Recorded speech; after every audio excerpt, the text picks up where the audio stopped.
ইরানের নবনির্বাচিত প্রেসিডেন্ট সংস্কারপন্থী নেতা মাসুদ পেজেশকিয়ানকে অভিনন্দন জানিয়েছেন দেশটির সর্বোচ্চ নেতা আয়াতুল্লাহ খামেনি। আলোচনা রয়েছে প্রেসিডেন্ট প্রার্থী হিসেবে মাসুদ পেজেশকিয়ান দেশটির সর্বোচ্চ এ ধর্মীয় নেতার আস্থাভাজন ছিলেন না। তারপরেও নির্বাচনে জয়লাভ করে শনিবার বিকেলে তার সঙ্গে সাক্ষাৎ করেন পেজেশকিয়ান। সাক্ষাতে পেজেশকিয়ানের সফলতার জন্য দোয়া করেন খামেনি। ধর্মীয় নেতা হিসেবে রাষ্ট্র পরিচালনায়ও দেন বেশ কিছু পরামর্শ। এদিকে ভোটে হেরেও পেজেশকিয়ানকে অভিনন্দন জানিয়েছেন সাবেক পারমাণবিক আলোচক ও কট্টরপন্থী নেতা সাইদ জালিলি। শনিবার পেজেশকিয়ানের সদর দপ্তরে সাক্ষাৎ করে দেশের বিভিন্ন সমস্যার সমাধানে তুলে ধরেন তার দৃষ্টিভঙ্গি। পেজেশকিয়ানও সাদরে গ্রহণ করেছেন জালিলির পরামর্শ। এখন প্রশ্ন হচ্ছে, খামেনির আস্থাভাজন না হয়েও কট্টরপন্থী দেশ ইরানে কি করে সফল হলেন সংস্কারপন্থী এই নেতা, কিংবা কতটুকুই বা করতে পারবেন প্রতিশ্রুতি সফল।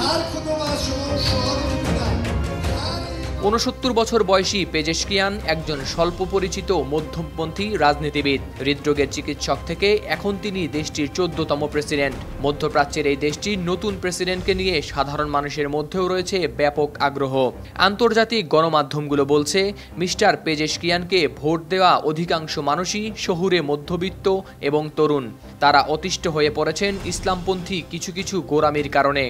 বিশেষ করে ইরানে বহু বছর ধরে চলমান সামাজিক নিরাপত্তা ইস্যুতে তরুণদের মধ্যে রয়েছে চরম ক্ষোভ।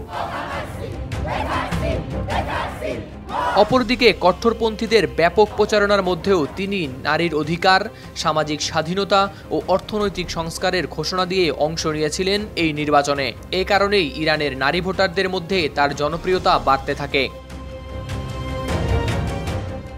১৯৫৪ সালের ২৯ সেপ্টেম্বর জন্ম নেয়া মাসুদ পেজেশকিয়ান মেডিকেল ডিগ্রি অর্জন করেন তাবরিজ মেডিকেল সায়েন্স বিশ্ববিদ্যালয় থেকে। এরপর Iran university of medical science থেকে হার্ট সার্জারিতে হন বিশেষজ্ঞ। ছিলেন তাবরিজ ইউনিভার্সিটি অফ মেডিকেল সায়েন্সের প্রধান হিসেবেও। ব্যক্তিজীবনে দৃঢ়তার পরিচয় দেয়া পেজেশকিয়ান ১৯৯৪ সালে গাড়ি দুর্ঘটনায় হারান স্ত্রী এবং এক সন্তানকে। কিন্তু তাদের হারালেও বিয়ে না করেই দুর্ঘটনায় বেঁচে যাওয়া বাকি ২ ছেলে ও মেয়েকে একাই বড় করেছেন তিনি। দৃঢ়চিত্তের এই নেতার রাজনৈতিক যাত্রা শুরু হয় ১৯৯৭ সালে প্রেসিডেন্ট মোহাম্মদ খাতামির প্রশাসনে উপস্বাস্থ্যমন্ত্রী হিসেবে যোগদানের মাধ্যমে। এরপর ২০০১ থেকে ২০০৫ সাল পর্যন্ত দায়িত্ব পালন করেন স্বাস্থ্যমন্ত্রী হিসেবে। ইরানের উত্তরাঞ্চলীয় তাবরিজ অঞ্চল থেকে ৫ বার সংসদ সদস্য নির্বাচিত হলেও প্রথমবার পার্লামেন্টে প্রবেশ করেন ২০০৮ সালে। গেল মে মাসে ইরানের প্রেসিডেন্ট ইব্রাহিম রাইসির মর্মান্তিক মৃত্যুর পর মাসুদ পেজেশকিয়ান সামিল হন প্রেসিডেন্ট নির্বাচনের দৌড়ে। নির্বাচনী প্রচারণায় তিনি ইরানের ন্যায় বিচার, ঐক্য এবং সমন্বয়ের উপর গুরুত্ব দেবেন বলে জানান। তবে নিহত সাবেক প্রেসিডেন্ট ইব্রাহিম রাইসির সঙ্গে দৃষ্টিভঙ্গির বেশ ফারাক রয়েছে নতুন প্রেসিডেন্ট মিস্টার পেজেশকিয়ানের।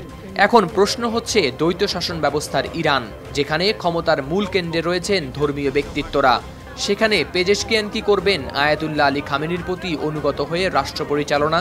এই প্রশ্নের উত্তর পাওয়া যায় টিভি ও সংবাদ মাধ্যমে দেয়া পেজেশকিয়ানের এক সাক্ষাৎকার থেকে, যেখানে তিনি একাধিকবার বলেছেন তিনি খামেনির নীতিগুলোর বিরুদ্ধে অবস্থান নেবেন না।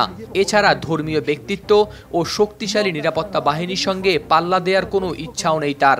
এদিকে ইব্রাহিম রাইসির চেয়ে নীতিগত অবস্থানে ভিন্নতা থাকলেও নতুন এই প্রেসিডেন্টকে পশ্চিমা বিশ্বের কোনো দেশ কি স্বাগত জানাবে? চলছে এমন আলোচনাও। তবে সেই আলোচনার মধ্যেই নির্বাচিত হওয়া নতুন প্রেসিডেন্টকে শুভেচ্ছা জানিয়েছে ভারত, চীন ও রাশিয়ার নেতারা। মাসুদ পেজেশকিয়ান সংস্কারপন্থী নেতা হিসেবে পরিচিত হলেও ইরানের পররাষ্ট্রনীতিতে খুব একটা পরিবর্তন আসবে না বলেই মনে করছেন রাজনৈতিক বিশ্লেষকরা। কারণ প্রধান ধর্মীয় নেতা আয়াতুল্লাহ আলী খামেনি নিয়ে থাকেন রাষ্ট্রের সব বিষয়ের চূড়ান্ত সিদ্ধান্ত।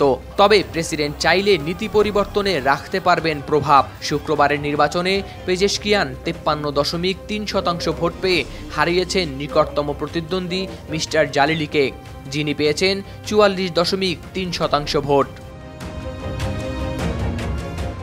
হাওলাদার শামীম, RTV।